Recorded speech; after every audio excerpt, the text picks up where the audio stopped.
Դժվար է Բարսայի վիճակը հիմա, որտեվ երբ որ դուրս է գալի Ռաֆինյանը, որ նորը լավացել ու ավելի շատ պրեսինգ անում, քան ամբողջ թիմը սա առաջին թայմում, էդի not normal, էլի, երբ որ Բալդեն եթում առաջ ու 15 րոպե հետո նոր հետ է իջնում, որ պաշտպանությանը օգնի, երբ որ Բալդեն հասկանում որ Կուբարսին անցնելու են հեսա, ինքը չի ուզում գա օգնի Կուբարսին։ Ես եթե ինչ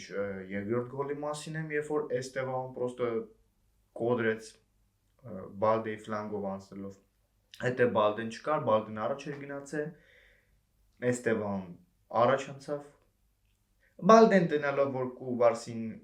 պրոստը կոդրվում է արդեն, պրոստը որոշեց մի քիչ քայլի, ընդ կարող են կուրիլշիկի այդ բաներ, թեմաներ քննարկում ես չգիտեմ, երբ որ Էստևան ուդար էր անում, նոր սկսեց վազել։ Մաս սկսենք առաջին թայմից, ոնց ձեզ ասեմ, ինչ եմ ես հիմա զգում։ Կոդեր վանկել ինչ ասեմ, բան չեմ կարող ասեմ։ Առաջին 10 րոպեն իրականում շատ լավ էր անցնում,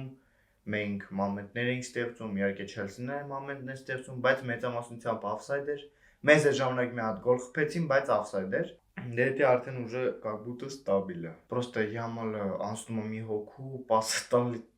այդ ինվալիդին ցախից, просто 5 մետրից 7 մետրանոց վարորդներին չի կամ կպնի։ 7 մետրանոց 5 մետրից 7 մետրանոց վարորդներին Չեմպիոններ լիգա Չելսիի դեմ